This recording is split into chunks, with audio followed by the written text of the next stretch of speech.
Hello. হ্যাঁ, আসসালামু আলাইকুম। ওয়ালাইকুম আসসালাম।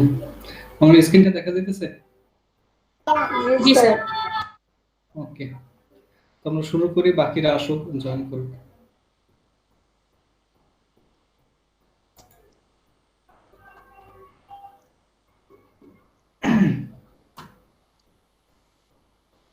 আচ্ছা, গতদিন আমরা এই পর্যন্ত দেখছিলাম যে আমরা রেট অফ কনভার্জেন্সের ইকুয়েশন পর্যন্ত আসছিলাম, যে রেট অফ কনভার্জেন্সের ইকুয়েশনটা কিরকম হবে। সেটা ছিল এরকম। এখানে ই এন প্লাস ওয়ান মানে হলো এন প্লাস ওয়ান তম ইটারেশনে যে এররটা আসে সেটা, আর ই এনটা হলো এন তম ইটারেশনে যে এররটা আসে সেটা। এই আহ, বর্তমান ইটারেশন আর পরের ইটারেশন, বা এটাকে যদি বর্তমান ধরি তাহলে তার আগের ইটারেশন, এই দুটোর মধ্যে যে সম্পর্ক সেটাকে বলতেছি রেট অফ কনভার্জেন্স। এবং এখানে সি দেখা যাইতেছে, সি একটা কনস্ট্যান্ট ভ্যালু। আর উপরে যে কে দেখা যাইতেছে,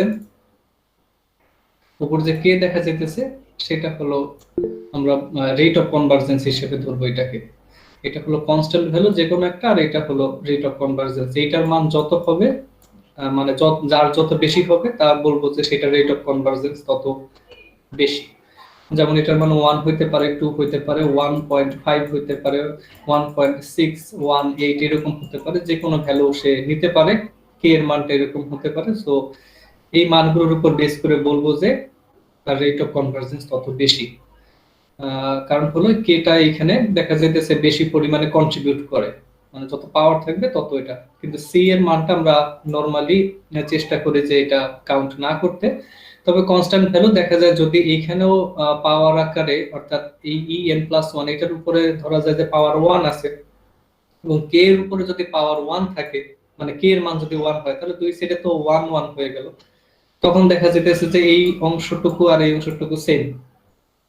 তাহলে আমরা তখন এই সি এর মানটাকে কনসিডার করব, যে এখানে সি এর মান কত, অতটুকু রেটে এররের পরিমাণটা কমতেছে, তাহলে রেট অফ কনভার্জেন্স ওইটার উপর ডিপেন্ড করবে তখন।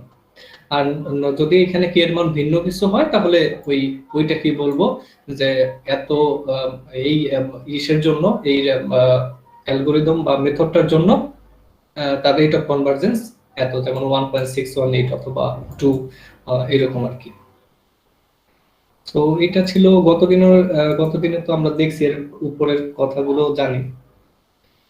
তারপরে দেখি কি আছে এখানে। বাইসেকশন মেথডের রেট অফ কনভার্জেন্সটা আমরা দেখব, আস্তে আস্তে সবগুলোই দেখব। বাইসেকশন মেথড, তারপরে ফলস পজিশন মেথড, তারপরে সেকেন্ড মেথড, এগুলো সবগুলোই দেখব। তো বাইসেকশন মেথডের রেট অফ কনভার্জেন্সটা যদি দেখি, এটা কিভাবে কিরকম আসে। এখানে একটা ডায়াগ্রাম দেখতে পাইতেছি। ডায়াগ্রামটার মধ্যে দেখা যাইতেছে যে এ আমরা বাইসেকশন মেথডে যা করি আর কি, দুইটা ইনিশিয়াল গেস ধরে নিই, একটা এ আর একটা বি। এমন ভাবে ধরি যেন একটার জন্য পজিটিভ হলে আরেকটার জন্য নেগেটিভ আসে, এরকম করে ধরে নিই। তো তাহলে তাদের এটা যদি আমাদের জিরোতম ইটারেশনের জন্য হয়, জিরোতম বা আমরা যদি বলি ফার্স্ট ইটারেশন, ফার্স্ট ইটারেশন আমরা ইনিশিয়াল দুইটা ভ্যালু ধরে নেই। তাহলে এখান থেকে কি করি আমরা, একটা প্রথম অ্যাপ্রক্সিমেট রুট, সেটা এক্স জিরো হতে পারে, এক্স জিরো দ্বারা শুরু করলে এক্স জিরো, আর এক্স ওয়ান দ্বারা শুরু করলে এক্স ওয়ান। সো প্রথম ইটারেশনের অ্যাপ্রক্সিমেট রুটটা হবে A plus B by two. Bisection মেথডের এইটাই ছিল ফর্মুলা, যে যে দুইটা ইনিশিয়াল ভ্যালু আমরা ধরে নেই, তার মাঝখানে আমরা তাদের গড় ভ্যালুটা বের করি। গড় ভ্যালুটা কোন এক পাশে পড়ে, সেই অনুযায়ী আমরা এ অথবা বি কে আপডেট করে, যদি বাম সাইডে পড়ে আমাদের অ্যাকচুয়াল রুট যদি আলফা হয়, সেই এইখানে যদি ফাংশনে বসাই দেখি যে এই রুটটা যদি দেখি নেগেটিভ আসছে, অর্থাৎ লেস দেন জিরো আসছে, তাহলে আমরা এইটাকে আপডেট করে এক্স নট এবং বি এর মধ্যে সার্চ করি। আর যদি গ্রেটার দেন জিরো আসে, তখন আমরা আবার এই পাশে পয়েন্টটা পড়ে, তখন বিটাকে আপডেট করে এই পয়েন্টটা আর এ এর মাঝখানে সার্চ করি। এরকম ছিল কনসেপ্টটা, আপনাদের মনেও আছে। তো এইখানে প্রথম ইটারেশনের পরে এরর কতটুকু আসতেছে, যেমন এইখানে একটা এ ধরছি আর এখানে বি ধরছি, তাহলে এরর আমাদের রুট হলো এই পয়েন্টে, তাহলে এররের পরিমাণ কতটুকু হবে, এই অংশটুকু। আর সাথে এই পাশে তো ভুল করছি, এই অংশটুকু। তো এই টোটালটা হবে এররের পরিমাণ, যেটাকে আমি এল দ্বারা ডিনোট করতে পারি, যে টোটাল লেন্থ এররের, অথবা ই নট আকারে বলতে পারি যে ই নট ইকুয়াল এল। তারপরের ইটারেশনে আমি জানি যে এই দুটার গড় ভ্যালু হবে, এই দুটার গড় ভ্যালু হবে। সো গড় ভ্যালু হলে এই পয়েন্টে পড়তেছে সেটা এইখানে। তো এই অবস্থায় এররের পরিমাণ কত হবে? এররের পরিমাণ আমি জানি যে 2 দ্বারা ভাগ করে দিয়েছি, তাহলে টোটাল লেন্থ যদি এল হয় তাহলে তার মাঝখানে যে পয়েন্টটা পড়বে সেটা হলো এক্স নট। এক্স নটটা এখন কি হবে? এল বাই 2 হবে। সো ই ওয়ান এর পরিমাণ হলো এল বাই 2।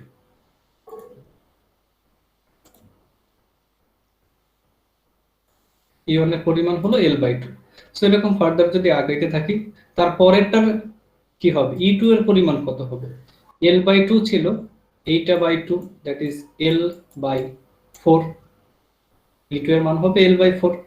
সো আমি যদি একটু জেনারেলাইজ করে লিখি, প্রথমটার জন্য বলতে পারি এল বাই 2 টু দি পাওয়ার 0, পরেরটার জন্য বলতে পারি এল বাই 2 টু দি পাওয়ার 1, তারপরেরটা বলতে পারি এল বাই 2 স্কয়ার।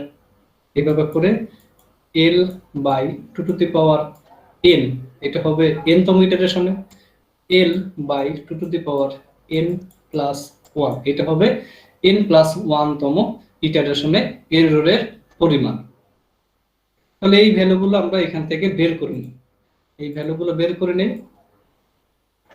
যেমন ই নট, এটা বলতেছে বি মাইনাস এর ডিফারেন্সটা, আমরা এখানে দেখি যে এই বি আর এই দুটার ডিফারেন্স হলো ই নট তথা এল। সো ই নটটা হলো বি মাইনাস এ মডুলাস, অর্থাৎ এর অ্যাবসলিউট ভ্যালুটা। ই ওয়ানটা হবে কি তার 2, মানে এভারেজ করব যেহেতু, ভাগ 2 হবে। তো এইটা হলো যদি টোটাল এল হয়, তারপরে এররের পরিমাণ হয়ে যাবে এল বাই 2, তারপরে হবে এল বাই 4, এরকম করে তো আগাইতেছে। এন এর সময় হবে B minus A by 2 to the power N. B minus A মানে কত? বি মাইনাস এ মানে হলো এল, মানে L by 2 to the power N, যেটা আমরা একটু আগে বললাম। এন প্লাস 1টা হলো L by 2 to the power N plus 1। So আমাদের কাজ হলো, আমরা ইকুয়েশনে দেখছি যে ইএন আর ইএন প্লাস 1, আমাদের রেট অফ কনভারজেন্সের যে ইকুয়েশন ছিল সেটার মধ্যে একটা সম্পর্ক দেখতে পাইতেছিলাম ইএন প্লাস 1 এবং ইএন এর মাঝখানে। সো আমরা ওই ইএন প্লাস 1 এবং ইএন এর মাঝখানে একটা সম্পর্ক তৈরি করার চেষ্টা করব। দেখি কি করছে এখানে, ইএন প্লাস 1 বাই ইএন লিখছে, মানে ডিভাইড করে দিছি। উপরে যা ছিল ইএন প্লাস 1 এর মান লিখছি, ইএন এর মান লিখছি, লেখার পরে ক্যালকুলেশন করতেছে। এখানে বি মাইনাস এ ক্যান্সেল আউট হয়ে যাইতেছে, তারপরে উপরে যা থাকতেছে 2 টু দি পাওয়ার n, নিচে থাকতেছে 2 to the power n plus 1। So সূচকের নিয়ম অনুসারে আসতেছে কত? 1/2, এরকম আসতেছে। তো এরপরে যদি ক্যালকুলেশন করি, পরবর্তীতে en plus 1 equals to 1/2 en থাকতেছে। তো এই যে সমীকরণটা দাঁড়ালো, এই সমীকরণটাকে এখন আমরা ওই রেট অফ কনভারজেন্সের আকারের মতো যদি বানাইতে চাই, দুই সাইডে দুটো মডুলাস দিয়ে দিলাম, এদিকেও দিয়ে দিলাম, এদিকেও দিয়ে দিলাম। এই যে 1/2, এটা সি এর মান 1/2 কনস্ট্যান্টের মান, আর হলো এখানে en এর পাওয়ার আছে কত? 1। সো এখানে en টু দি পাওয়ার কে ছিল, সেখানে আসতেছে আমাদের 1। এখন আমাদের কাজ হলো এই ইকুয়েশনটাকে আমাদের যে রেট অফ কনভারজেন্সের ইকুয়েশন আছে তার সাথে ম্যাচ করা। যদি কম্পেয়ার করাই তাহলে দেখি যে কি কি আসে। এটা হলো আমাদের রেট অফ কনভারজেন্সের ইকুয়েশন ছিল en plus 1 modulus equals c into en two the power k। আর এদিকে আমাদের বাইসেকশনের জন্য ইকুয়েশন আসছে এইটা, ভ্যালুগুলো ম্যাচ করাইলে c এর জায়গায় যাইতেছে 1/2, c সমান 1/2, আর k এর জায়গায় আসতেছে 1, সো k ইকুয়ালস টু 1। তো এখান থেকে বোঝা যায়, আমরা বলছি যে k এর মানটা হলো আমাদের রেট অফ কনভারজেন্স। তাহলে বলতেছে so the rate of convergence for bisection method is 1। 1 বলতে বোঝাইতেছে এটা লিনিয়ার। লিনিয়ার কেন? কারণ হলো যে এটা প্রতিবার একটা, লিনিয়ার বলতে আমরা কি বুঝি বেসিক্যালি, যে আমরা যদি দেখি, মানে লিনিয়ার বলতে বুঝাইতেছি এরর যে কমতেছে সেটা একটা নির্দিষ্ট হারে মানে কমতেছে। সেটা কি রকম? লিনিয়ারলি কমতেছে, ব্যাপারটা হলো ঠিক এরকম। এদিকে যদি আমাদের ইটারেশনের সংখ্যা হয় n, ইটারেশনের সংখ্যা যদি n হয়, আর এদিক থেকে আমরা যদি ধরি এটা হলো আমাদের এররের পরিমাণ, এররের পরিমাণ en, বা আমরা শুধু ই ধরতে পারি যে এররের পরিমাণ বুঝাইতেছি। তো এইটার মধ্যে যদি দেখি আমাদের ইটারেশন মাত্র যখন শুরু করি তখন ইটারেশনের মান অনেক বেশি, মানে এররের মান অনেক বেশি থাকে। অর্থাৎ প্রথম ইটারেশনে এররের মান অনেক বেশি থাকে, সেটা ধরে নিলাম এইটা, যেটা ই নট হিসেবে ধরতে পারি। তারপরে দ্বিতীয় ইটারেশনে এররের পরিমাণ আরেকটু কমে, সেটা ধরলাম এইখানে আছে। সো আমি যদি এখান থেকে একটা পয়েন্ট রাখি, সেটা এরকম, সেটা ধরে নেই E1। এরপর যে থার্ড ইটারেশনে দেখি তাহলে দেখা যাবে যে এই পয়েন্টটা আসতেছে কোথাও।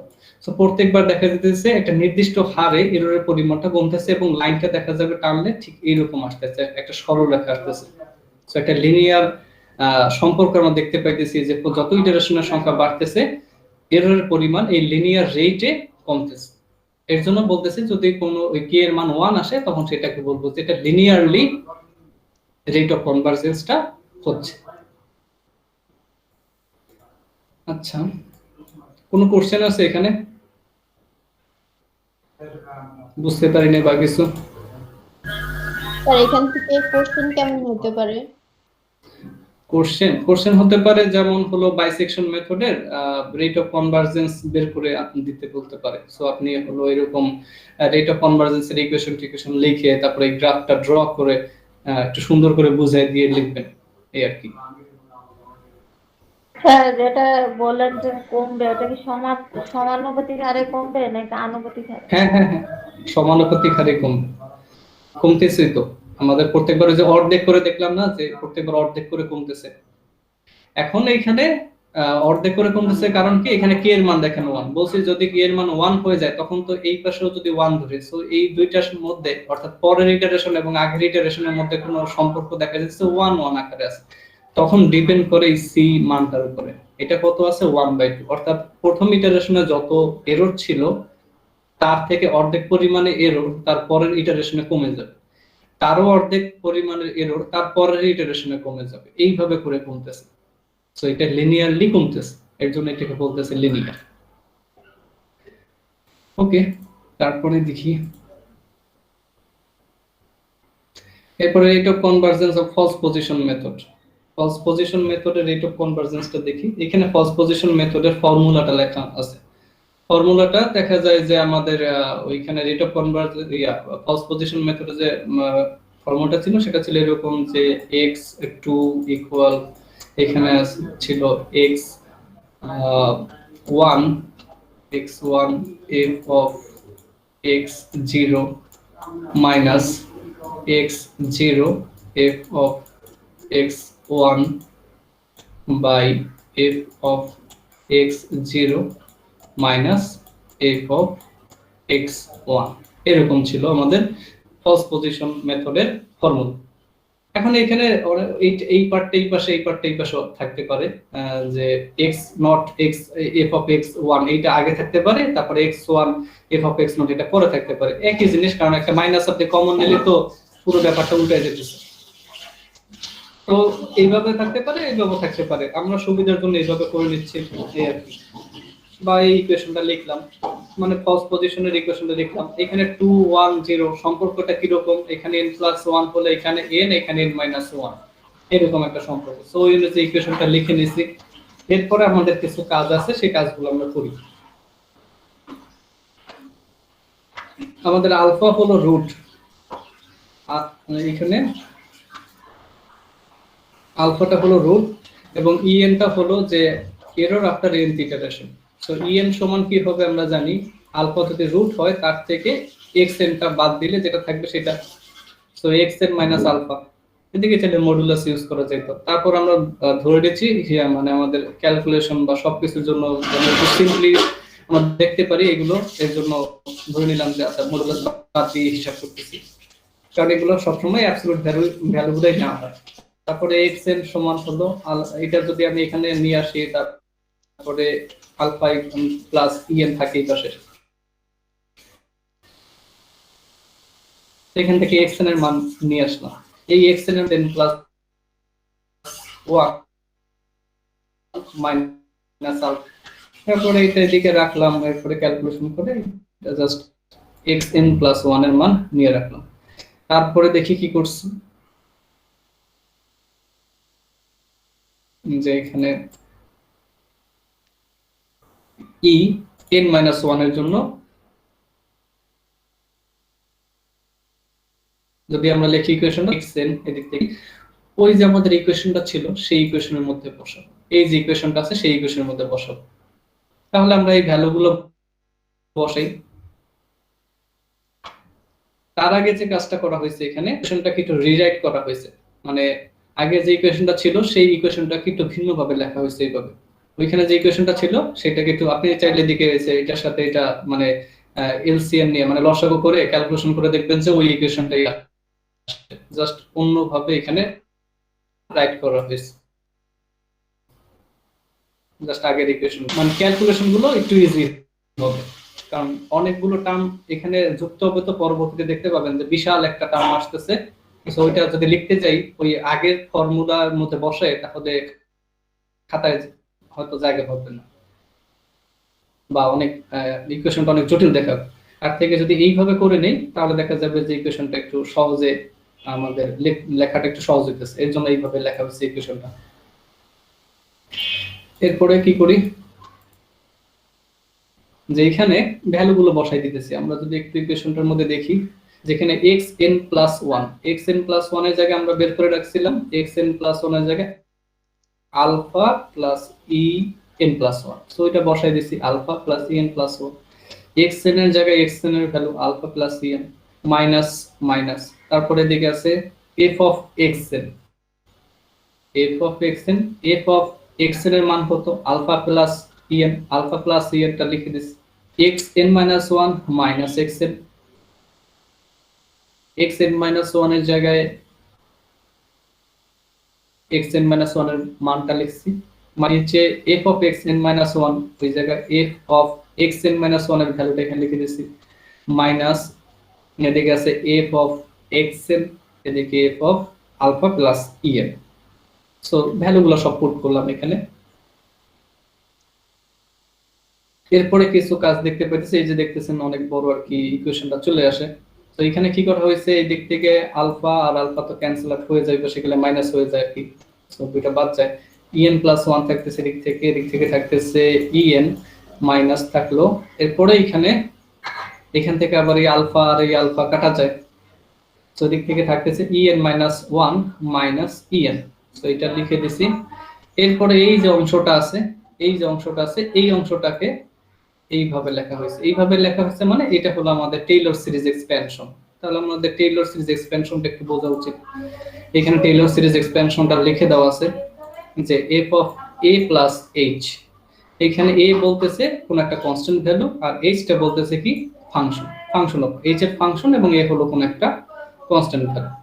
সো এরকম হলে এটা টেইলর সিরিজ এক্সপ্যানশনটা লিখতেছে এরকম f of a plus h, f dash বলতে পারি প্রাইম বলতে পারি f prime of a plus h square by factorial two f double prime of a, double prime বলতে বোঝাইতেছে এখানে দুইবার ডিফারেন্সিয়েট করা হয়েছে h cube by 3 factorial f triple prime of a, এইভাবে করে এক্সপেনশনটা ইনফাইনাইট পর্যন্ত চলতে থাকে।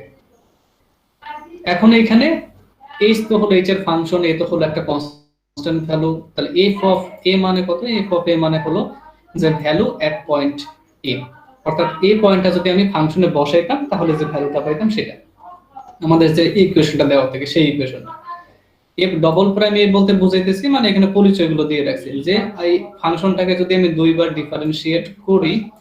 ডিফারেন্সিয়েট করার পরে তারপরে এই পয়েন্টটা যদি অর্থাৎ এই ভ্যালুটা ওই যে x এর মান হিসেবে বা h এর মান হিসেবে যদি আমি পুট করি তাহলে যে ভ্যালুটা আসবে সেটা, মানে এগুলো সবই আসলে কনস্ট্যান্ট, এটা বোঝানোর জন্য এখানে লিখে রাখছি যে ভ্যালুগুলো আসলে কনস্ট্যান্ট জাস্ট ভ্যালুটা। ওকে, তারপরে এইদিকে দেখি যে এবার ওইখানে h a প্লাস h ছিল, সো এখানে a যেটা এখানে সেটা হলো আলফা হলো রুট, তাহলে এটা একটা কনস্ট্যান্ট ভ্যালু, আর en টা হলো en এর ফাংশন আর কি। সো এই অনুযায়ী এক্সপ্যানশনটা করা হয়েছে f of alpha plus en f prime of alpha en square by factorial two এটা f double prime alpha plus এইভাবে করে আসছে। আর এরপরে নিচে দেখা যেতেছে এই একটা টার্ম আছে এই একটা টার্ম আছে, তো এই দুইটা টার্মেরও আবার কি করা হয়েছে, টেইলর সিরিজ এক্সপেনশন করা হয়েছে। টেইলর সিরিজ এক্সপেনশন করলে এদিকে সেম ওয়েতে আসতেছে f of alpha plus en minus 1 f prime alpha en minus 1 square by factorial 2 f double prime alpha এইভাবে করে। সো এরকম আসতেছে। নিচের এই অংশের জন্য ঠিক একই ভাবে এক্সপেনশনটা করা হয়েছে। সবগুলো এক্সপেনশন করা হয়ে যাওয়ার পরে তারপরে শেষে তো 3টা প্রাইম হওয়ার কথা না? হ্যাঁ 3টা প্রাইম হওয়ার কথা, এখানে ডট ডট লিখে দিয়েছি, মানে 3টা 4টা এরকম করে বাড়বে। এটা তো অনেক বড়, মানে ইনফাইনাইট পর্যন্ত, অতগুলো তার নিয়ে কাজ করব না। সো আমি 3টাই লিখছি, তারপরে ডট ডট দিয়ে রাখছি। আচ্ছা, তো এরপরে দেখি কি করছি। এখানে দেখেন লেখা আছে একটা কথা যে here f of alpha equals to 0। আলফাটা কি আমাদের? আলফাটা হলো রুট। আমরা জানি যে এখানে ওই রুটটা যদি বসাই তাহলে ফাংশনটার মান 0 হবে, অর্থাৎ স্যাটিসফাইড হবে। সো আলফার জন্য f অফ আলফার মানটা হবে কি 0, কারণ বলতেছে since alpha is the root. আর বলতেছে ignoring higher order terms, higher order টার্মগুলো আমরা ইগনোর করে দেব, অর্থাৎ en স্কয়ার যেগুলো আছে সেগুলো en স্কয়ারের পর থেকে যেগুলো আছে সেগুলো আমরা ইগনোর করে দেব। যেমন এখানে en ছিল ইকুয়েশনে, সেটা লিখছি, তারপর en ছিল en মাইনাস 1 মাইনাস en উপরের ইকুয়েশনে ছিল, লিখে দিছি। এইখানে প্লাস দিয়ে ডট ডট অনেক কিছু লেখা ছিল, সেগুলো আমরা সব ইগনোর করে দিছি, যেগুলো আসলে দরকার নেই। এদিকে f অফ আলফা ছিল, সেই f অফ আলফা সমান আবার আমরা তো জানি 0। আমরা যদি একটু ইকুয়েশনটা দেখি, এদিকে দেখি যে এখানে f অফ আলফা ছিল, f অফ আলফার জায়গায় আমরা কি বসাইছি? 0, কারণ f অফ আলফা সমান 0। তারপরে en f প্রাইম আলফা এটা রাখছি, en square by 2 f double prime alpha এইটা রাখছি, প্লাস দিয়ে ডট ডট যেগুলো আছে ওগুলো আমরা ইগনোর করে দিয়েছি, কারণ ওইগুলোর ভ্যালু 0 এর এতটাই কাছে আসে যে ওইগুলা আমরা প্লাস করলে তেমন একটা সিগনিফিক্যান্ট কোনো ভ্যালু পাই না। তো ওইগুলোকে আমরা ইগনোর করে দিতেছি, যেগুলো ক্যালকুলেশনের সুবিধার জন্য এত ছোট মান ক্যালকুলেট করার দরকার নেই, সো ওগুলো ইগনোর করে বাদ, মানে আমরা এখান থেকে বাদ দিয়ে দিচ্ছি, ক্যালকুলেশনে আর আনি নাই। তো এইখানে দেখা যাইতেছে আমরা শুধুমাত্র এই দুইটা টার্ম নিয়ে কাজ করতেছি। প্রত্যেকটা জায়গায় যত 3টা যে এক্সপেনশন দেখছিলাম, প্রত্যেকটা জায়গায় দুইটা মাত্র টার্ম নিয়ে কাজ করতেছি। এরপরে দেখি, এরপরে এখানে কি করা হয়েছে। এটা তো উপরে যা আছে লিখলাম, উপরে একটু সম্পূর্ণ লিখলাম, এই সাইডে যা আছে সব লিখছি। তারপরে এখানে দেখতেছি ক্যালকুলেশন করতেছি আর কি, যে en মাইনাস 1 অর্থাৎ f prime alpha, f prime alpha এখানে একটা প্রাইম হবে আর কি, এই প্রাইমটা এখানে দিয়ে দেন, খাতার সময় তোলার সময় বলেছে। So en minus 1 f prime alpha, en f prime alpha. So এই দুইটা থেকে কমন নেওয়া যায় f প্রাইম আলফাকে, সুতরাং বাকি যা থেকে লিখছি। এরপর এই দুইটার মধ্যে থেকে আবার কমন নেওয়া যায়, হাফ কমন নেওয়া যায়, f double prime alpha, f double prime alpha লিখছি, আর এইখানে যে অংশটুকু আছে সেটাকে মাইনাস আকারে লিখে দিছি আর কি। হাফ তো আবার আগে কমন নিয়ে নিয়েছি 1/2, so en minus 1 square minus en square, একটু যা আছে সেটুকু লিখে দিছি। এগুলো সবগুলো আপনারা খাতায় একবার করলে বুঝে যাবেন, জাস্ট আমি একবার আপনাদের কাছে এক্সপ্লেইন করে দিতেছি। স্লাইডটা একটু ক্লাসরুমে দিয়ে দেন আজকে। হ্যাঁ দিয়ে দেব। আচ্ছা, তারপরে দেখি এইখানে কি করা আছে।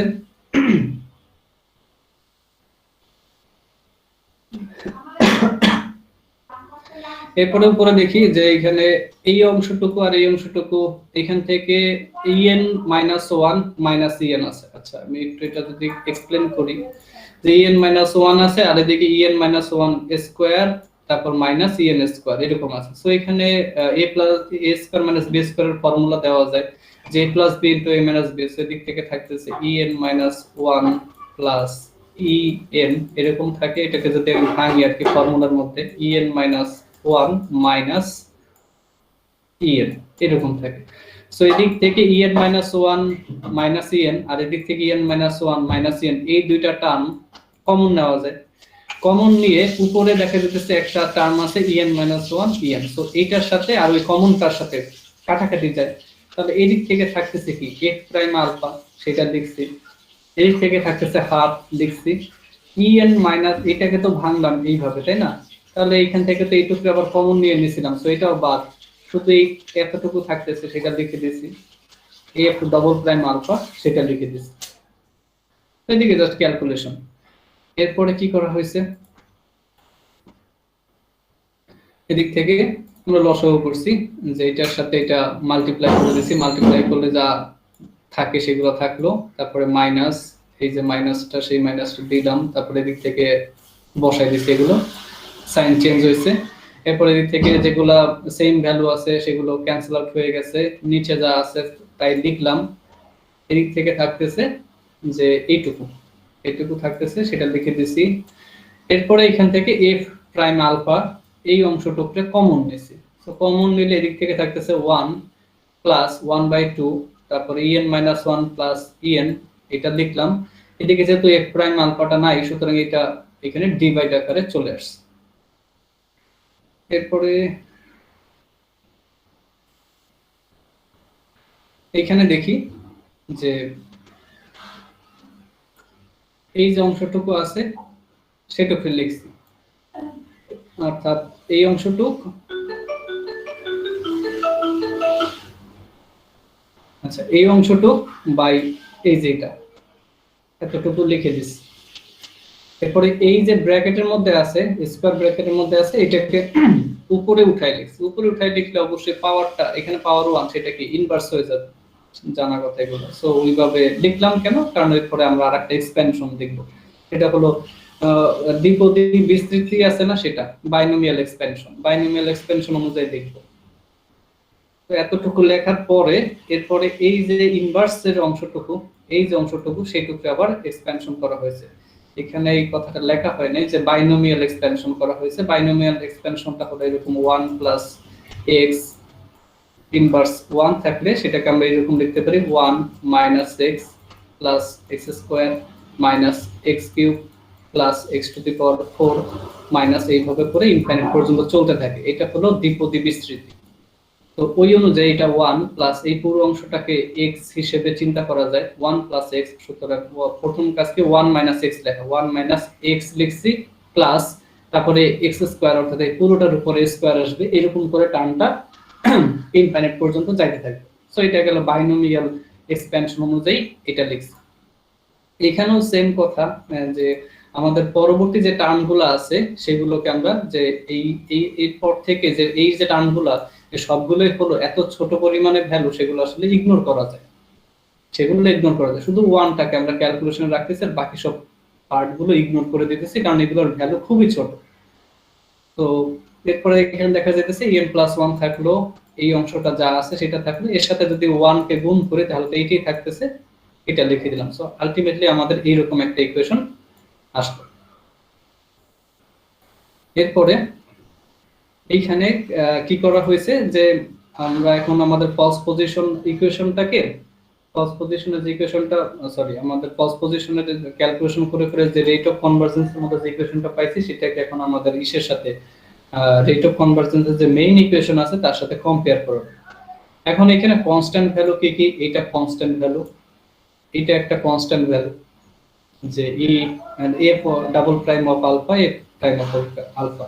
সো এখানে মানে ফাংশনটাকে দুইবার ডিফারেন্সিয়েট করার পরে আলফা পয়েন্টটা বসালে যে ভ্যালুটা আসবে সেইটা, আর এফ কে মানে ফাংশনকে একবার ডিফারেন্সিয়েট করার পরে আলফা বসালে যে ভ্যালুটা আসবে সেটা। সো এটা এত বাই এত, এটা একটা কনস্ট্যান্ট ভ্যালু, 1/2 এটা একটা কনস্ট্যান্ট ভ্যালু।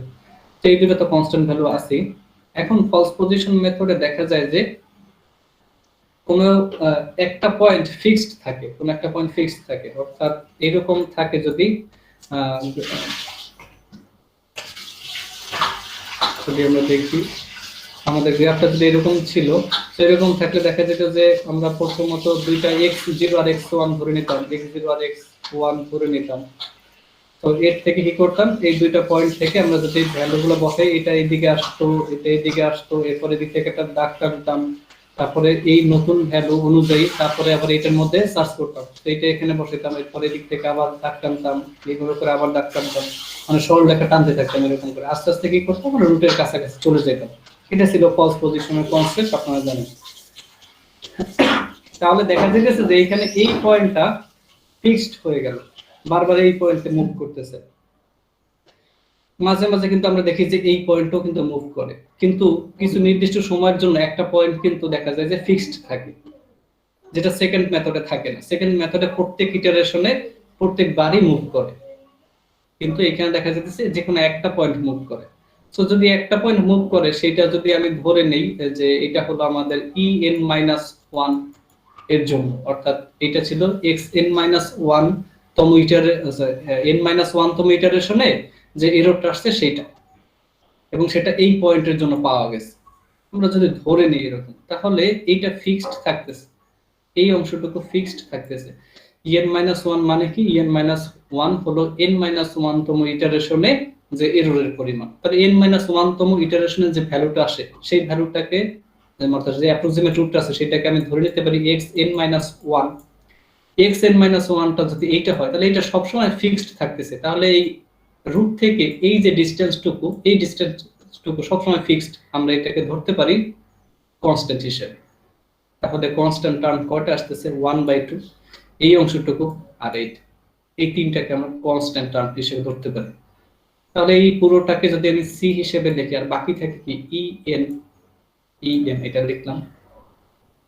এখন এখানে যা আছে সেগুলোর সাথে এখন আমাদের যে রেট অফ কনভার্জেন্স ইকুয়েশন তার সাথে কম্পেয়ার করে, সি এর সাথে সি আছে, কে এর মান এখানে কে মান আছে 1, সো এদিকে কে এর মান 1, সি এর জায়গায় আসতেছে সি এর মান কত? এটা পুরোটা কনস্ট্যান্ট এটা। সো এখানেও রেট অফ কনভার্জেন্স এর মান হলো 1। তার ডিপেন্ড করতেছে কার উপরে? সি এর উপরে। সি এর মানটা দেখেন 1/2, এখানে আরো কিছু জিনিস মাল্টিপ্লাই করা আছে এর সাথে।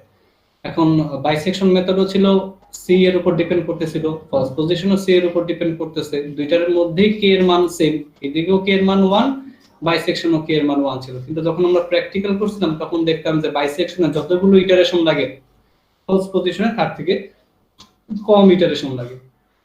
তার কারণ হলো সি এর জন্য, এদিকে সি এর মানটার সাথে দেখেন অনেক কিছু মাল্টিপ্লাই করা আছে, ওদিকে শুধু 1/2 ছিল, এখানে আরো কিছু আছে। সো এখানে ভ্যালুটা ওইখানে 1 কে 2 দ্বারা ভাগ করছি, আর এখানে আরো কিছু জিনিস অ্যাড হয়ে উপরে আসতেছে। সুতরাং এত এখানে ধরা যায় মোটামুটি একটু বড় ভ্যালু, তাকে 2 দ্বারা ভাগ করে দেখা যাবে যে রেটটা একটু বাড়বে, অর্থাৎ এইখানে ভ্যালুটা বাড়বে, সুতরাং রেটটা একটু বাড়বে, এই আর। সো এখানে সি এর মানটা একটু বেশি, অর্থাৎ প্রথম ইটারেশনে যে পরিমাণ এরর তার থেকে অর্ধেক না আরেকটু বেশি পরিমাণে এরর কম পরের ইটারেশনে আসবে, মানে কম এরর পরের ইটারেশন আসবে, তার থেকে আরো একটু বেশি কম এরর তার ঠিক পরের ইটারেশন আসবে। সো বাইসেকশনের থেকে ফলস পজিশনে এই এরর কমার হারটা একটু বেশি হয়, এর জন্য ইটারেশন সংখ্যা আবার কম লাগে, মানে রেট অফ কনভার্জেন্স বেশি হয়। এটা ছিল ফলস পজিশনের জন্য। তারপরে সেকেন্ড মেথডের জন্য এখানে দেখানো হয়েছে, সেকেন্ড মেথডের জন্য আমরা এই ইকুয়েশনটাকে ওইখান থেকে যে ইকুয়েশনটা পাইছিলাম ফলস পজিশনের জন্য, আমরা জানি সেকেন্ড মেথড আর ফলস পজিশন মেথড এর ইকুয়েশন সেম। সুতরাং ওই সেম ইকুয়েশন থেকে প্রাপ্ত যে এই লাস্ট যে সমীকরণটা ওইটাই আমরা এখানে ইউজ করতে পারি। সো ওইটাই লিখে রাখছি। আপনারা যদি পরীক্ষায় সেকেন্ড মেথডের রেট অফ কনভার্জেন্স আসে, তাহলে ওই পুরোটা করে তারপরে এখানে আসতে হবে। জাস্ট আমি এখানে সময় স্বল্পতার জন্য ওইগুলো লিখি নাই, বা দরকারও নেই, রিডান্ডেন্ট হয়ে যাবে। সো এখানে জাস্ট আমি ওটা লিখে দিছি। এখন এইখানে দেখা যায় যে আমাদের একটু আগে এইটা কনস্ট্যান্ট ছিল, এই অংশটুকু কনস্ট্যান্ট ছিল, সাথে এইটাও কনস্ট্যান্ট ছিল, বাট সেকেন্ড মেথডের জন্য এইটার কনস্ট্যান্ট থাকে না। কারণ সেকেন্ড মেথডটা কাজ করে ঠিক এইভাবে যে আমরা যে ফর্মুলা যে জানি সেকেন্ড মেথডের ফর্মুলাগুলো এরকম কাজ করে। যদি আমরা x2 এর মান বের করতে চাই, তাহলে ইকুয়েশনে আমাদের দরকার পড়ে x1 এবং x0 এর মান। যদি আমরা x3 অর্থাৎ নেক্সট অ্যাপ্রক্সিমেট রুট বের করতে চাই, তাহলে আমাদের কি দরকার পড়ে? x2 এবং x1 এর মান। যদি x4 বের করতে চাই, তাহলে এদিকে দরকার পড়ে x3 এবং x2 এর মান। অর্থাৎ সবথেকে যে ওল্ড যে ভ্যালুটা থাকে সেটাকে আমরা বাদ দিয়ে নতুন যে আপডেটেড দুইটা ভ্যালু, সেই ভ্যালু দুইটাকে নিয়ে কাজ করে নতুন অ্যাপ্রক্সিমেট রুট বের করি। আবার এইটাকে বাদ দেব, এইটা আর এইটা নিয়ে পরবর্তী অ্যাপ্রক্সিমেট রুট বের করব। সো এইটা ছিল সেকেন্ড মেথডের মানে ওয়ার্কিং প্রিন্সিপাল। সো এইখানে দেখা যাইতেছে এদিকে আসতেছে কি 0 x0 x1 x2, এদিকে দেখা যাইতেছে x1 x2 x3, অর্থাৎ এই সাইডেও দেখা যাচ্ছে চেঞ্জ আসতেছে, এই সাইডেও চেঞ্জ আসতেছে, অর্থাৎ en এবং en-1 দুইটাই চেঞ্জ হবে, দুইটাই মুভ করবে। সো এখানে আসলে এই দুইটা টার্ম কনস্ট্যান্ট না, এখানে কনস্ট্যান্ট হলো এইটা আর এইটা, তাহলে এই দুইটা মুভ করবে। এখন আমরা দেখি এখানে যে সেকেন্ড মেথডের ফর্মুলা থেকে এটা পাইতেছি, এই অংশটুকু আমরা কনস্ট্যান্ট ধরবো, একটু সাজায় লিখছি, জাস্ট কনস্ট্যান্টটাকে একসাথে লিখছি, আর যেগুলো মুভ করবে সেগুলা রাখলাম আলাদা। সো এদিকে সি আসতেছে, এটা এদিকে আসতেছে, যেখানে বলতেছে where c equal এত, এটা লিখে দিতেছে। এখন আমরা সম্পর্ক তৈরি করব আমাদের রেট অফ কনভারজেন্সের সাথে। রেট অফ কনভারজেন্সের ফর্মুলাটা লিখছি, এরপর এখানে n এর জায়গায় n-1 টা বসাইছি, এই ইকুয়েশনে n এর জায়গায় n-1 টা বসাইছি, মডুলাস মানটা মানে মডুলাসটা আপাতত উঠাই দিছি। আমরা জানি যে এখানে মডুলাস মান নিয়ে কাজ করা হয়। সো এদিকে যদি n-1 বসাই, সো n + 1 - 1, n এর জায়গায় n-1 বসালে n-1 থাকছে আর +1, সো এই 1 থাকে, কাটা যায়, সুতরাং শুধু n থাকে, এদিকে থাকলো en, তারপরে এদিকে n এর জায়গায় n-1 বসাইছি, c ঠিক আছে, k ঠিক আছে। এরপরে কি করতেছি, c টাকে এই পাশে নিয়ে আসলাম, en/c = en-1 পাওয়ার k। এরপরে এখানে দেখি en-1 টা এই পাশে রাখতেছি, সো এটার আমরা জানি যে এই পাওয়ারটা যদি এই পাশে চলে যায় ওইটা রুট আকারে আসে, সো 1/k আকারে আসে। এই পাওয়ারটাকে ওই পাশে পাঠিয়ে দিছি, ওই পাশে পাঠিয়ে দিলে 1/k আকারে আসছে। সো en-1 সমান থাকতেছে কি আসলে en1/k ডট c - 1/k, এরকম আসতেছে। এরকম যখন আসতেছে, এরপরের একটু কাজ বাকি আছে, যেটা হলো en+1, আমাদের যে এই যে ইকুয়েশনটা ছিল, এই যে ইকুয়েশনটা, এই ইকুয়েশনটার মধ্যে এখন en-1 এর মানটা বসাবো। সো en+1 c en সবই ঠিক থাকলো, en-1 এর জায়গায় এই যে ভ্যালুটা পাইছি, en-1 এর জায়গায় এই যে ভ্যালুটা পাইছি সেটা এখানে বসাই দিচ্ছি। বসাই দেওয়ার পরে এদিকে থাকতেছে en+1 ইকুয়াল c, এদিকে c পাওয়ার আছে 1 আর এদিকে c পাওয়ার আছে -1/k। সো এটা লিখছি একসাথে সূচকের নিয়ম অনুসারে, en সমান এটা লিখছি, এদিকে পাওয়ার 1 আর 1 -1/k কেন? কোথায় কোথায় এখানে জি স্যার, বুঝতে নিশ্চয়ই বুঝছি। বুঝতে পারছেন নাকি বুঝেন নাই? বুঝতেছি না। বুঝছি স্যার। আচ্ছা আচ্ছা, ঠিক আছে। সো en+1 ইকুয়াল, সো এদিক যেগুলো থাকতেছে সেগুলো লিখলাম, সূচকের নিয়ম অনুসারে পাওয়ার গুলো অ্যাড হয়ে গেল, গুণ আকারে একটা পাওয়ার গুলো অ্যাড হয়ে যায়, সেগুলো লিখলাম, সবই ঠিকঠাক আছে। এরপরে দেখি কি করা হয়েছে। এখন এখানে ওই যেটা ছিল এই পাশে সেটাকে এখানে আবার লিখছি, ক্যালকুলেশনের জন্য আবার লিখছি। তারপরে আমাদের রেট অফ কনভারজেন্সের যে মেইন ফর্মুলা সেটাকে লিখে দিছি। এবার কম্পেয়ার করব, কম্পেয়ার করে দেখতেছি এখানে en+1 en+1, এদিকে c এদিকে c আর এদিকে পাওয়ার k আছে, আর এদিকে আছে 1+1/k। তো আমরা এইটাকে k সমান, আমরা জানি k সমান হলো 1+1/k। এদিকে যদি সরাসরি স্কয়ার বা 1 এগুলো থাকতো তাহলে k এর মান তো এটা ধরে নিতাম, কিন্তু এখানে দেখা যাচ্ছে k আছে, এখানেও k আছে, সুতরাং এখানে একটু সিম্পলিফাই করে নিতে হবে, এখানে ক্যালকুলেশন দরকার। সো দেখি এইটার সমান এটা লেখা যায়, আমরা জানি। সো এটা লিখলাম, লেখার পরে ক্যালকুলেশন করতেছি k+1/k, তারপরে মানে এখানে জাস্ট আমরা ম্যাথমেটিক্যাল যে ক্যালকুলেশন গুলো করি সেগুলো, k+1 এদিকে k এর পাশে চলে গেল k স্কয়ার, সব লিখলাম। এদিকে দ্বিঘাত সমীকরণ যেটা আছে সেই অনুযায়ী যদি আমরা বসাই, যে দ্বিঘাত সমীকরণ -b plus minus root over of b square minus 4ac divided by 2a, ওই অনুযায়ী এটা লিখছি। তো লেখার পরে এদিকে যা আছে ক্যালকুলেশন করে দেখা যাচ্ছে 1 plus minus root over of 1 plus 4/2 এরকম আসতেছে, এরকম আসতেছে। এরপরে এদিকে ক্যালকুলেশন করে 1 প্লাস root over of 5/2 থাকতেছে। এখন এখান থেকে কনসিডারিং পজিটিভ, মানে আমরা নেগেটিভটা নিব না, নেগেটিভটা নিলে দেখা যাবে যে একটা নেগেটিভ ভ্যালু আসে, রেটটা কখনো নেগেটিভ হয় না, সুতরাং আমরা পজিটিভ ভ্যালুটাকে কনসিডার করব। সো কনসিডার করলে তাহলে 1 প্লাস root over of 5/2 এরকম থাকতেছে, যার ভ্যালু আমি ক্যালকুলেটর থেকে পাই 1.618 এরকম আসতেছে।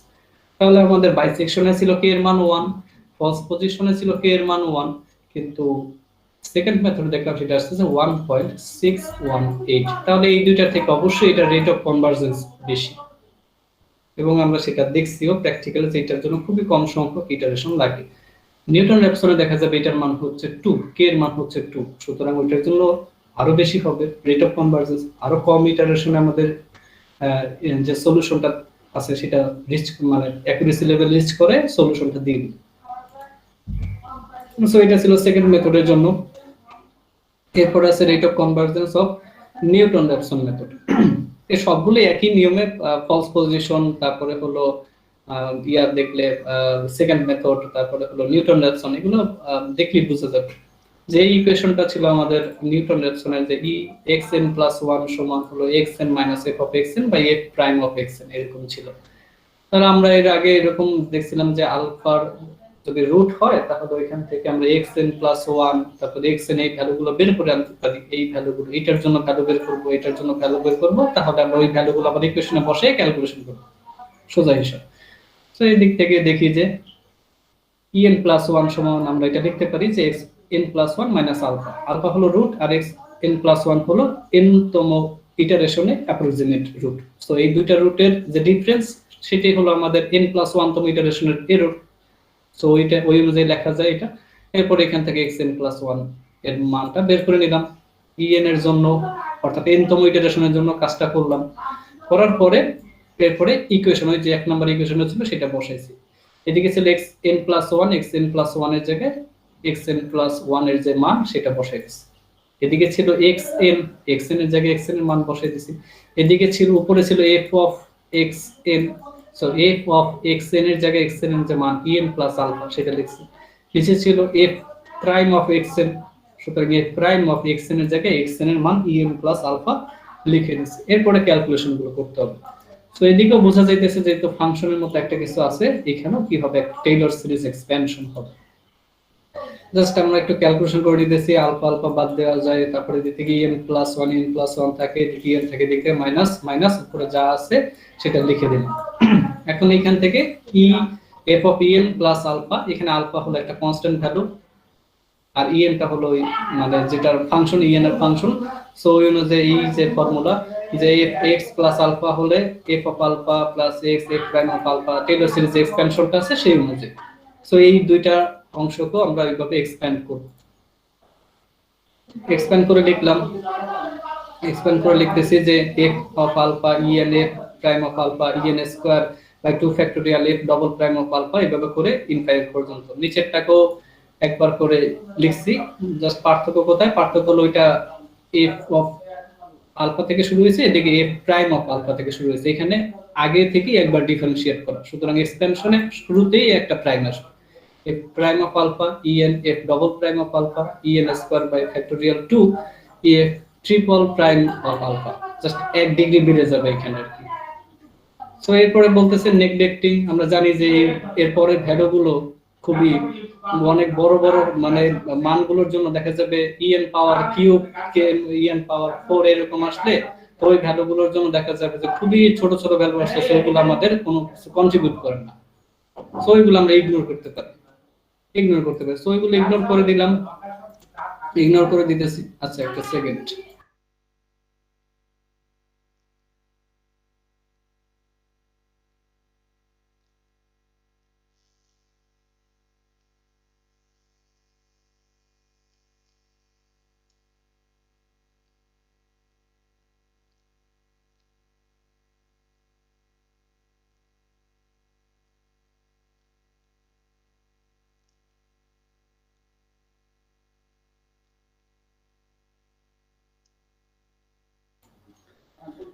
আচ্ছা তো এরপরে ওই হায়ার অর্ডার যেগুলো আছে ওগুলোকে ইগনোর করতেছি, কারণ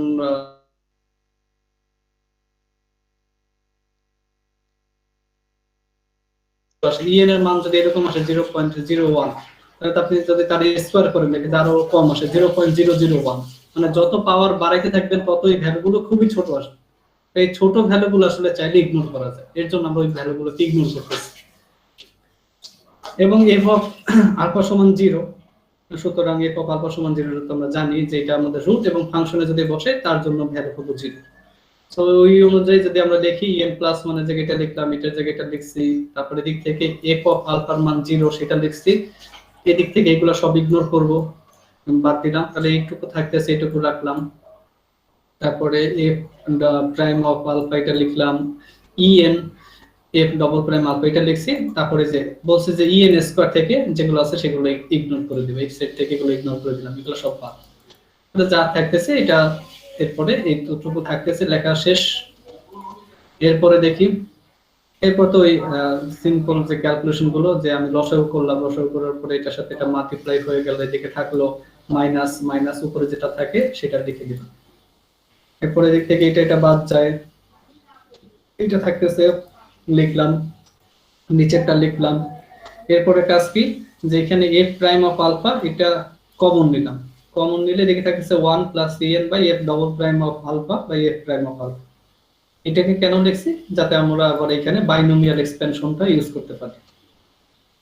তো এইগুলা লেখার পরে আমরা এই অংশটুকরে আলাদা করে লিখছি, আর এই পাশে যে অংশটুকু আছে সেটাকে ইনভার্স করে লিখছি। এরপর এখানে লিখে দিয়েছি যে বাইনোমিয়াল এক্সপেনশন করলে 1 মাইনাস এটা থাকে প্লাস এটা, তো এরকম করে এক্সপেনশনটা হইতেছে। আমরা কি করব, এখান থেকে ওই যে এই যে টার্মগুলো আছে এই টার্মগুলোকে ইগনোর করে দিব।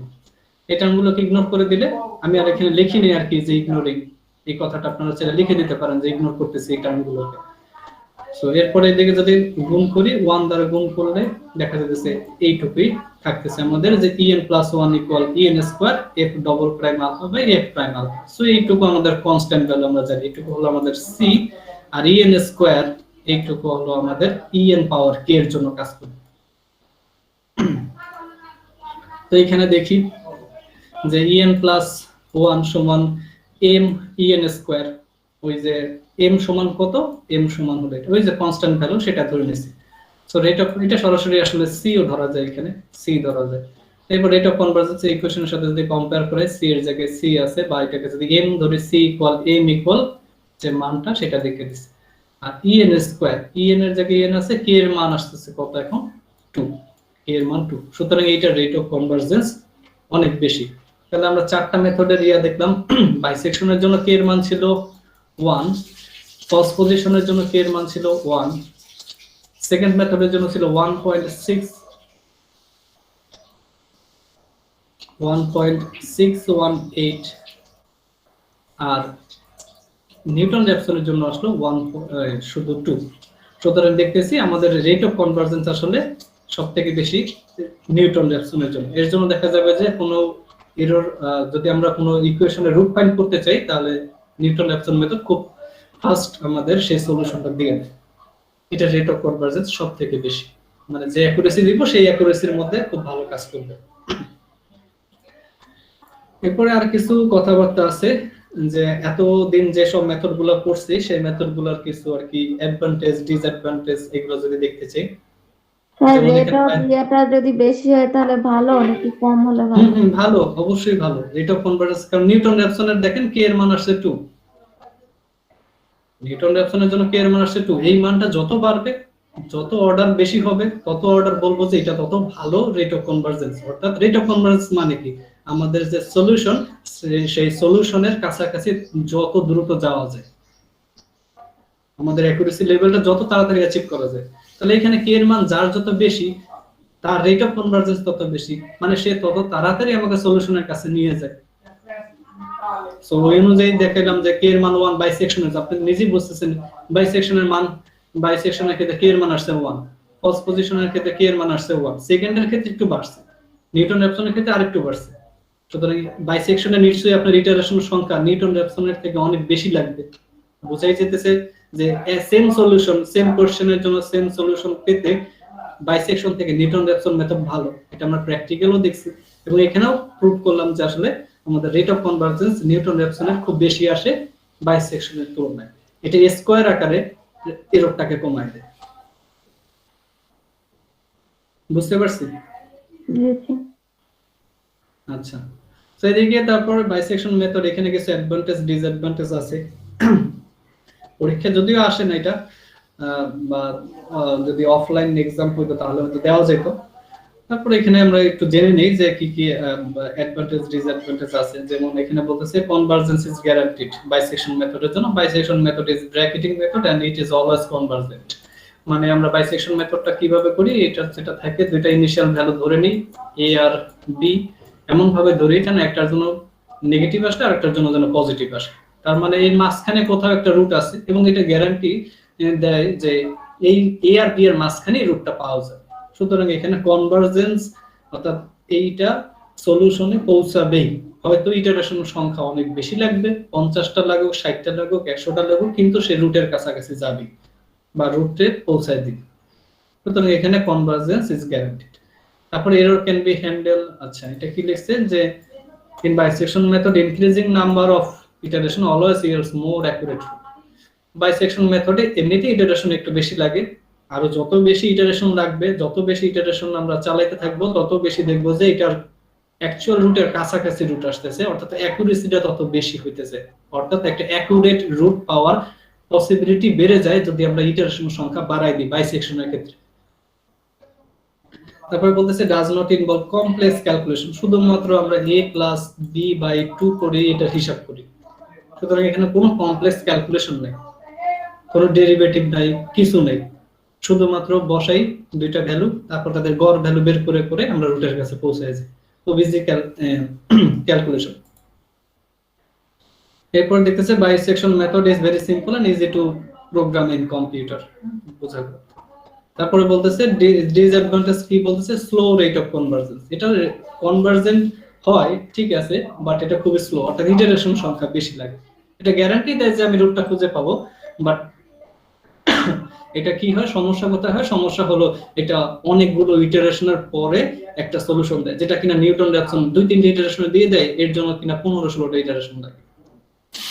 তো এইরকম আর কি, এটার রেট অফ কনভার্জেন্সটা স্লো। তারপরে বলতেছে choosing one guess close to root has no advantage. মানে আমি যদি দুইটা তো ইনিশিয়াল গেজ নেই, একটা ইনিশিয়াল গেজ যদি এমন নেই যেটা রুটের খুবই কাছাকাছি, তাহলে তেমন কোন একটা অ্যাডভান্টেজ আমরা পাই না। কেন পাই না? কারণ হলো এটা হলো আমাদের ইকুয়েশন থাকে। সো একটা রুট যদি আমি এইখানে নেই, আরেকটা রুট যদি মানে ইনিশিয়াল গেজ যদি আমরা এইখানে নেই, এটা কি আমাদের অ্যাকচুয়াল রুটের খুবই কাছাকাছি নিলাম, তারপরেও কোনো লাভ হয় না। কারণ আমি পরবর্তী ইটারেশনেই যে অ্যাপ্রক্সিমেট রুটটা হবে সেটা কি হবে a প্লাস b বাই 2। সুতরাং a প্লাস b বাই 2 সেটা কই পড়বে, এখানে পড়বে। তাহলে দেখা যাচ্ছে অ্যাপ্রক্সিমেট রুটটা আবার কি হলো দেখেন, এখানে খুব কাছাকাছি নেওয়ার পরও অ্যাপ্রক্সিমেট রুটটা পড়তেছে এখানে। সুতরাং আমি যদি কোনো একটা ইনিশিয়াল গেস ভ্যালু এতটাও কাছাকাছি নেই রুটের, তারপরও আলটিমেটলি তেমন একটা লাভ হয় না, কারণ গড় ভ্যালু বের করতে গিয়ে আবার সেই পয়েন্টটা দূরেই সরে যায়। এরপর বলতেছে it can not be applied over an interval where the function takes value of the same sign. আমরা বলছি যে একটার জন্য পজিটিভ আসলে আরেকটার জন্য নেগেটিভ আসবে, এইরকম দুইটা ইনিশিয়াল গেজ ধরি। কিন্তু এমন কোন গেজের ক্ষেত্রে আমরা ধরতে পারবো না যে দুইটার জন্য পজিটিভ আসে দুইটার জন্য নেগেটিভ আসে, এমন কোন ভ্যালু আসলে আমরা কি করতে পারবো না, ওই ইন্টারভাল ব্যবহার করে আমরা রুটটা ব্যবহার করতে পারবো না। ইন্টারভালটা এমন ভাবে নিতে হবে যেন এক প্রান্তে পজিটিভ আসলে আর এক প্রান্তে নেগেটিভ আসে, বা এক প্রান্তে নেগেটিভ আসলে আর এক প্রান্তে পজিটিভ আসে, এরকম করে নিতে হবে। এটা গেল বাইসেকশন মেথডের অ্যাডভান্টেজ ডিসঅ্যাডভান্টেজ। এরপর আছে ফলস পজিশনের ক্ষেত্রে এটা অলওয়েজ কনভার্জেন্স। হ্যাঁ, এটা অলওয়েজ কনভার্জ করবে, সবই ঠিক আছে। তারপর বলতেছি it does not require the derivative. আমরা নিউটন র্যাপসন মেথডের দেখছি যে ইকুয়েশনে f of x by f prime of x, so এখানে একবার ডেরিভেশনের দরকার পড়ে বা একবার ডিফারেনশিয়েট করার দরকার পড়ে, কিন্তু এখানে ডিফারেনশিয়েট ফলস পজিশন ইকুয়েশনে দেখছি যে ডেরিভেশন বা ডিফারেনশিয়েটের কোনো দরকার নেই, ডিফারেন্সিয়েশনের দরকার পড়ে না। তারপর ইট ইজ কুইক মেথড, অবশ্যই কুইক কার তুলনায় বাইসেকশনের তুলনায়। It may slow down in some cases, কিছু ক্ষেত্রে হয়তো ফলস পজিশনটা কি হতে পারে যে স্লো ডাউন হতে পারে। এটা কি রকম হতে পারে যে আমরা ইন্টারভ্যালটা অনেক দূরে নিয়ে ফেলছি, সো দাগ টানতেছি কিন্তু রুটের কাছাকাছি পড়তে অনেকটা টাইম লাগতে পারে, কারণ এটা রেট অফ কনভার্জেন্স দেখা যায় যে ওই বাইসেকশনের মতোই, কিন্তু সি এর জন্য হয়তো একটু বেশি রেট অফ কনভার্জেন্সটা পায়, বাট সেকেন্ডের তুলনায় দেখা যাবে ফলস পজিশনটা আবার একটু স্লো। ওই কম্পেয়ার করে করে বলতেছে যে এটা কিছু ক্ষেত্রে হয়তো স্লো ডাউন হবে, কোন একটা মেথডের তুলনায়, সেটা হতে পারে বাইসেকশন সেকেন্ড মেথড হতে পারে, নিউটন-রেপসন মেথড হতে পারে, তার তুলনায় কি স্লো, বাট বাইসেকশনের তুলনায় দেখা যাবে আবার ফাস্ট আছে। তারপর নিউটন-রেপসনের বলতেছে ফাস্ট কনভার্জেন্স, কারণ আমরা দেখছি যে এইটারই একমাত্র কে এর মান হলো 2 হায়ার অর্ডার, সুতরাং এটার রেট অফ কনভার্জেন্স খুবই বেশি, ফাস্ট কনভার্জেন্স খুব তাড়াতাড়ি রুটের কাছাকাছি নিয়ে যায়। It requires only one guess. আমরা বাইসেকশন, ফলস পজিশন, সেকেন্ড এগুলোর মধ্যে দেখছি যে দুইটা করে গেস ভ্যালু ধরা লাগে, কিন্তু এখানে একটা মাত্র ধরলেই হয়ে যায়। একটা মাত্র ধরে আমরা স্পর্শক টেনে টেনে আমরা কি করি, ট্যানজেন্ট টানতে টানতে আমরা রুটের কাছাকাছি পৌঁছে যাই। তারপরে it has simple formula, so it is easy to program. Disadvantage কি বলতেছে, যে division by zero may occur f prime, অর্থাৎ আমরা একবার যে ডিফারেন্সিয়েট করতেছি, সেই ডিফারেন্সিয়েট করার ফলে নিচে যদি কোনোভাবে কনস্ট্যান্ট ভ্যালু থাকে, এই কনস্ট্যান্টকে আমি যদি কোনোভাবে ডিফারেন্সিয়েট করি, তাহলে কি হবে, সেটা জিরো হয়ে যাবে, বা জিরোর কাছাকাছি যদি এরকম কোন একটা ভ্যালু হয়, তাহলে দেখা যাবে যে যে ডিভিশন বাই জিরো যে প্রবলেমটা আছে, যেটাকে ইনফাইনাইট করে দেয় কোনো কিছুকে জিরো দ্বারা ভাগ করলে, ওই প্রবলেমটা এখানে আসতে পারে। তারপরে if the initial guess is too far away from the required route, the process may converge to some other route. এমন হতে পারে যে, আমি যদি একটু দেখাই, আমাদের এরকম ছিল নিউটন-রেপসন কাজ করে যে আমরা প্রথমত একটা ভ্যালু ধরে নেই যে এখানে, সো এইখানে থেকে ধরে নেওয়ার পরে তারপর সেখান থেকে একটা স্পর্শকটা নিই, তারপর এটা যেখানে সেট করে এটা উপরে ফাংশনে বসাই, বসানোর পরে এখানে একটা যে পয়েন্টটা পাই, সেই পয়েন্টটা আবার একটা স্পর্শকটা নিই, এইভাবে করতে করতে আমরা কি করি, অ্যাকচুয়াল রুটের কাছে পৌঁছাই। বাট আমি যদি কোনোভাবে এরকম কোনো একটা ইনিশিয়াল গেস ধরে নেই, এরকম যে রুট ইনিশিয়াল গেসটা ধরলাম এইখানে, তাহলে দেখা যাবে যে এটা বাড়াইতেছে উপরের দিকে, এটাও বাড়তেছে উপরের দিকে, কোনো একটা পয়েন্টে গিয়ে হয়তো মিলিত হবে, সেটা হতে পারে ইমাজিনারি কোনো একটা পার্টি গিয়ে মিলিত হইতেছে, তাহলে ওই পার্টি গিয়ে যদি মিলিত হয়, তাহলে সেইখান থেকে আমরা রুটের কাছাকাছি আসতে অনেক টাইম লাগবে। ওইখান থেকে দেখা যাবে যদি আমি রুটের কাছাকাছি আসতে যাই, তাহলে অনেক টাইম লাগবে। তো এখানে দেখা গেল যে ওই অত দূরে গিয়ে যে আমরা পাইতেছি যেখানে সেট পয়েন্টটা বা ইন্টারসেক্ট পয়েন্টটা, সো ওইখান থেকে দেখা যাবে যে অন্য কোনো একটা রুটের কাছাকাছি নিয়ে যেতেছে, যেটা কিনা ইমাজিনারি কোনো একটা রুট। আমরা সবসময় রিয়েল রুট নিয়ে কাজ করার চেষ্টা করি, যেটা আমরা দেখতেছি বা আমরা ফাংশনাল বুঝতেছি যে এইখানে পয়েন্টটা, যেমন এই পয়েন্টটা আমরা দেখতেছি, কিন্তু রুট যদি এরকম কোনো একটা পয়েন্টে গিয়ে বের করে দেয় যেখানে আসলে ওই যে আই চলে আসে, এরকম কিছু একটা ভ্যালু চলে আসলে, ইমাজিনারি পার্ট চলে আসে, তখন ওইটা নিয়ে আসলে আমরা ফার্দার ক্যালকুলেশন করতে পারি না। আচ্ছা, এরপরে আচ্ছা, a particular value in the iteration sequence may repeat, resulting in an infinite loop. This occurs when আচ্ছা, এটা কি বলছে আমি একটু বুঝাই দিই, এই যে ডিসঅ্যাডভান্টেজটা আছে সেটা একটু বুঝাই দিই। আমাদের নিউটন-রেপসন মেথডটা কাজ করে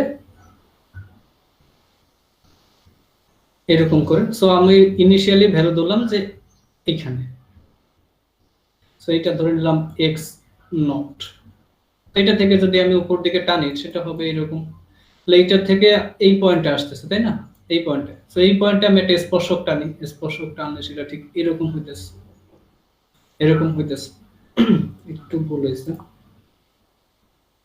বাঁকা হয়ে গেছে। স্পর্শক টানলে দেখা যাবে এটা একদম পুরোপুরি এই পয়েন্টই পড়তেছে, এই পয়েন্টটাতে পড়তেছে। সো আবার নতুন করে নতুন যে অ্যাপ্রক্সিমেট রুট পেলাম সেটা হলো এই পয়েন্টটাতেই পড়তেছে। এখন যদি আমি আবারও স্পর্শকটা নিই, ঠিক এই একই রেখার উপর দিয়ে যাবে, তাহলে এইখান থেকে এইখানে স্টাক হয়ে যাবে, এইখানে কিন্তু এইখান থেকে আর বের হতে পারবে। সো বারবার এমন কোনো ইকুয়েশন যদি পাওয়া যায় যার জন্য এই যে স্পর্শক টানলে সেম পয়েন্টই বারবার নেক্সট অ্যাপ্রক্সিমেট রুট সব একই পয়েন্টে পড়তেছে, তাহলে দেখা যাবে যে ওইটা একটা ইনফাইনাইট লুপে পড়ে যাইতেছে, ওইটা কখনোই রুটের দিকে কনভার্জ হবে না, সবসময় এখানেই পড়তেছে। সো এই প্রবলেমটা হওয়ার পসিবিলিটি থাকে নিউটন-রেপসন। ওকে, মানে ভালো যেহেতু আবার ঝামেলাও আছে নিউটন-রেপসনের ক্ষেত্রে। এন্ড সেকেন্ড মেথডের ক্ষেত্রে বলতেছে যে it convergence at faster than a linear rate. আমরা জানি যে ফলস পজিশন বা বাইসেকশনে লিনিয়ার রেটে কনভার্জ হয়, বাট এখানে ওইগুলোর জন্য কনভার্জেন্সের রেট অফ কনভার্জেন্স ছিল 1 করে, আর এটার সেকেন্ড মেথডে ছিল 1.618, সুতরাং এদের থেকে এটা একটু ফাস্ট হবে স্বাভাবিক। No need to use derivative of the function, কোনো ফাংশনের ডিফারেন্সিয়েট করার দরকার পড়ে না সেকেন্ড মেথডের ক্ষেত্রে। তারপরে ডিসঅ্যাডভান্টেজ বলতেছে কি সেকেন্ড মেথডের জন্য, যে ইট মে নট কনভার্জ। যদি এমন হয় এমন হয় এরকম একটা গ্রাফ আছে, এরকম একটা গ্রাফ থাকলে, আচ্ছা একটু আমরা সেকেন্ড মেথডটা যদি মনে করি যে এরকম, সো রুট কোথায়, রুটটা হলো এইখানে, এইখানে 0 পাওয়া যাবে। সো আমি ইনিশিয়ালি গেস ভ্যালু দুইটা এরকম নিলাম, যে এখানে একটা নিলাম x0, এখানে নিলাম x1। তো এদেরকে যদি আমি টানি উপরের দিকে, তাহলে এই দুইটা পয়েন্টে সেট করে আমাদের কাজ কি ছিল, এই দুইটা পয়েন্টের মাঝখান থেকে একটা সরলরেখা টানা। তাহলে দেখেন এইটা কখনো আবার কি, এটা কি হবে না, আচ্ছা এটা একটু ভুল হয়েছে, এরকম হওয়া উচিত, একটু দেখা এটা, যে ঠিক এইরকম আর কি আসতেছে, মানে আমার x0টা এই পয়েন্টে আছে। সো এইবার দেখেন যে এটা আমরা কি করতাম, সেকেন্ড মেথডের ক্ষেত্রে এরকম ছিল, দুইটা ভ্যালু নিতাম, সেই দুইটা পয়েন্ট যদি ফাংশন এইখানে থাকতো, তারা এইখানে কি করতো, দাগ টানতো। সো দাগ টানার পরে, সরলরেখা টানার পরে এই যে নতুন একটা পয়েন্ট পেতাম, সেটাকে বলতাম একটা অ্যাপ্রক্সিমেট রুট। তারপরে এইটা আবার ফাংশনে বসাইতাম, ফাংশনে বসাই দেখতাম যে নতুন একটা পয়েন্ট পাইছি এইটা। সো এইটা আর এইটার মাঝখানে আবার একটা রেখা টানলাম। সো আস্তে আস্তে করে আমরা কি রুটের কাছাকাছি যেতাম, এরপরে এই পয়েন্ট আবার এইভাবে করে আস্তে আস্তে রুটের কাছে যেতাম। বাট এইরকম ক্ষেত্রে দেখেন যে এইটা এদিকে থেকে বাড়তে থাকবে, এটা এদিকে থেকে বাড়তে থাকবে, কখনোই এক্স অ্যাক্সিস কে ইন্টারসেক্ট করবে না। সুতরাং আমরা কোনো একটা অ্যাপ্রক্সিমেট রুটও পাবো না। তো যদি রুট না পাই তখন কি হবে, এটার জন্য দেখা যাবে যে আসলে কখনো আমরা কি রুটটা খুঁজে পাবো না। সো এইখানে রুটের কাছাকাছি বা রুট পাওয়ার কোনো পসিবিলিটি নাই, এখানে কনভার্জ হবে না। সো এই প্রবলেমটা আছে সেকেন্ড মেথডে। সো এইখানে ওই কথাটাই বলা আছে যে it is likely to have difficulty, আচ্ছা, if f prime of alpha equals to 0 হয়। অর্থাৎ কোন ইকুয়েশনকে আমরা কি করি, আমরা ট্যানজেন্ট যে বের করি একবার ডিফারেনশিয়েট করে। সো ডিফারেনশিয়েট করার পরে যদি আলফাটা বসে এবং সেটা যদি 0 আসে, অর্থাৎ ডিফারেনশিয়েট করা মানে কি, ট্যানজেন্ট আনা। সুতরাং এইখান থেকে এই ইকুয়েশনের ট্যানজেন্ট যদি এক্স অ্যাক্সিসটাই হয়ে যায় তার একটা স্পর্শক, এবং সেটাই যদি আবার রুট হয়, সেটাই যদি আবার অ্যাকচুয়াল রুট আলফা হয় এই পয়েন্টটাতে, তাহলে দেখা যাবে যে আলফা পয়েন্ট এমন জায়গায় পড়ছে যেখানে এক্স অ্যাক্সিসটাই হলো নিজে একটা কি স্পর্শক। তাহলে আমরা ওই সমস্ত জায়গায় কি পাবো না সেকেন্ড মেথডের জন্য, যে সলিউশন পাবো না। যে বারবার দেখা যাবে যে এমন x ইকুয়াল আলফা বা আলফা যদি রুট হয়, সেই রুটটা আমরা খুঁজে পাবো না বারবার এরকম। এখন এইখানে যদি কোনো পয়েন্টে যদি সেদি না করে আমার এইখানে x অ্যাক্সিস কে, তাহলে আমরা কিভাবে নতুন একটা অ্যাপ্রক্সিমেট রুট পাবো, যে তার সাথে মিলায়া এইভাবে করে কনভার্স হতে থাকবে, তার তো সুযোগ নেই। এই প্রবলেমটা দেখা যায় সেকেন্ড মেথডের ক্ষেত্রে আছে। তো এই গেল আসলে আমাদের সবগুলো মেথডের জন্য অ্যাডভান্টেজ ডিসঅ্যাডভান্টেজ গুলা, বাইসেকশন, তারপরে হলো ফলস পজিশন, তারপরে নিউটন র্যাপসন সেকেন্ড। তো সবকিছু বিচার করলে দেখা যায় যে আমাদের সেই বাইসেকশন মেথডটাই বেশ ভালো কাজ করে। বাইসেকশন মেথডটা ইটারেশন বেশি লাগে, বাট নিউটন র্যাপসন অনেক ফাস্ট সলিউশন দেওয়া সত্ত্বেও ওর সমস্যা আছে, বেশ বড় ধরনের সমস্যা আছে। যদি দুইটার মধ্যে আসে যে কোনটা বেটার, তাহলে কি বুঝি নাই কি, মানে নিউটন মেথড আর বাইসেকশন মেথড যদি মানে ডিফারেন্স বলে কোনটা বেটার? ওই বেটার বলতে আসলে বেটার বলবেন, এটা বলবেন যে এটা ডিপেন্ড করে কেসের উপর, ডিপেন্ড করে প্রবলেমের উপর ডিপেন্ড করে। যে আপনার যদি প্রবলেমটা এমন থাকে যে, যেমন একটু আগে একটা প্রবলেম দেখাইলাম, এটা কি সেকেন্ড মেথড দ্বারা আমরা সলভ করতে পারবো না, কিন্তু এটা কিন্তু বাইসেকশন মেথড দিয়ে সলভ করা যাবে। আপনি প্রত্যেকবার দুইটার মাঝখানে এভারেজ বের করবেন, এভারেজ বের করতে করতে একবার না একবার তো সেই মাঝখানে আসবে, সলভ হয়ে যাবে। কিন্তু আপনি যদি স্পর্শক টানতে চান বা হলো যে লিনিয়ার লাইন টেনে যদি আপনি করতে চান, এটা কিন্তু পারবেন না। সো প্রবলেমের উপর ডিপেন্ড করতেছে। যদি কম্প্যারিজন আসে যে কোনটা বেটার, বলবেন যে আমরা বেসিক্যালি একটা মেথড চুজ করি কিসের উপর বেস করে, তার এফিশিয়েন্সি, তারপর তার রেট অফ কনভার্জেন্স কার কত বেশি আছে, কোনটা ইমপ্লিমেন্ট করা ইজি, এইসব প্যারামিটার গুলো আমরা দেখি। সুতরাং ওই সমস্ত প্যারামিটার দেখলে দেখা যাবে যে বাইসেকশন আমাদের ইমপ্লিমেন্ট করা ইজি, বাট সেটার জন্য ইটারেশন সংখ্যা বেশি লাগে, অর্থাৎ ইফিসিয়েন্সি কম। ইফিসিয়েন্সি বেশি কোথায়? নিউটন র্যাপসনে। সুতরাং নিউটন র্যাপসনটা আমাদের চুজ করা মানে বেস্ট অপশন হবে। এখন যদি প্রবলেমে আমরা দেখছি না নিউমেরিক্যাল কম্পিউটিং এর ক্ষেত্রে করতে করতে দিয়ে শেষকালে গিয়ে যদি দেখি যে না সলিউশনের কাছে পৌঁছতে পারলাম না, আবার কি করি? ব্যাক করি। ব্যাক করে কি করি? কিছু কিছু জিনিসে চেঞ্জ আনি। এর মধ্যে একটা চেঞ্জ আনা হলো মেথডটাকে চেঞ্জ করে দেওয়া। আমরা কি করতে পারি? আমরা নতুন একটা মেথড যেটা আমাদের কাজে লাগবে সেটা নিতে পারি। যে আমরা যে মেথড নিয়ে নিউমেরিক্যাল কম্পিউটিংটা শুরু করছিলাম প্রবলেমটা সলভ করার জন্য, সেটা হলো না, তাহলে আমরা কি করতে পারি? অন্য মেথড নিয়ে চুজ করতে দেখতে পারি। যে আমি তো নিউটন র্যাপসন দিয়ে পারলাম না, আমি তাহলে বাইসেকশন দিয়ে করি। আমরা বাইসেকশন দিয়ে পারলাম না, বা বাইসেকশনে দেখা গেল যে সলিউশন দুইটাতেই আসতেছে, বাইসেকশনও আসতেছে, ফলস পজিশনও আসতেছে, নিউটন র্যাপসনও আসতেছে, তখন আমরা কি করব? নিউটন র্যাপসনটা চুজ করব। এরকম আর কি, এটা প্রবলেমের উপর ডিপেন্ড করে কোনটা কোন বেটার হবে। এই জন্য তো অ্যাডভান্টেজ আর ডিসঅ্যাডভান্টেজ গুলো দেখাই দিলাম, যে আপনারা বুঝতে পারতেছেন এক এক কেসের ক্ষেত্রে এক এক রকম আচরণ করে, এবং সেই অনুযায়ী দেখা যায় যে নিউটন র্যাপসন অনেক ফাস্ট আমাদের কনভার্জেন্স তো দেয়, বাট এটার মধ্যে সমস্যা আছে যে অনেক সময় কনভার্জ নাও হতে পারে, অর্থাৎ রুটটা খুঁজে নাও পেতে পারে। আমি রুটটা অনেক দূরে দিতে পারি, ইনিশিয়াল গেসটা দূরে দিলে তাহলে দেখা যাবে ইমাজিনারি কোনো একটা নাম্বার আসতেছে, রিয়েল রুট পাইতেছি না, ভেজাল আছে। সো এই ছিল কথাবার্তা। আপনাদের অ্যাটেন্ডেন্স গুলো দিয়ে দেন।